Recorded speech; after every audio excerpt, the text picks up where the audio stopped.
বাঙালি রান্নায় ভোলা মাছের ঝাল এক পরম তৃপ্তির নাম। গরম ভাতের সাথে এর জুড়ি মেলা ভার।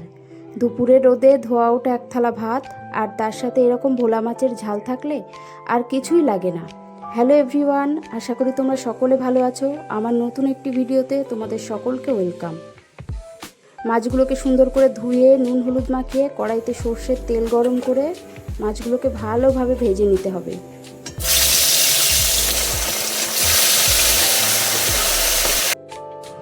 মাছগুলো ভালো করে এপিটোপিট করে ভেজে একটা পাত্রে তুলে নিতে হবে। মাছগুলোকে এপিটোপিট করে ভালোভাবে ভেজে একটা পাত্রে তুলে নিয়ে এক সাইডে রেখে দেব। তারপর একটা স্মুথ পেস্ট বানাবো আদা, কাঁচা লঙ্কা, টমেটো আর পেঁয়াজের।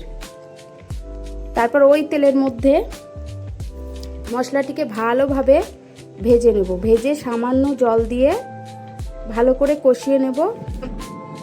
তারপর ওই মশলার মধ্যে দেব পরিমাণ মতো নুন, হলুদ, জিরে গুঁড়ো, সামান্য লঙ্কার গুঁড়ো এবং সামান্য জল দিয়ে মশলাটা ভালো করে কষিয়ে নেব যতক্ষণ না মশলার মধ্যে থেকে কাঁচা গন্ধ দূর হয় আর মশলা থেকে তেল ছেড়ে যায়। তারপর ওই মশলার মধ্যে দিয়ে দেব সামান্য পরিমাণ জল ঝোলের জন্য।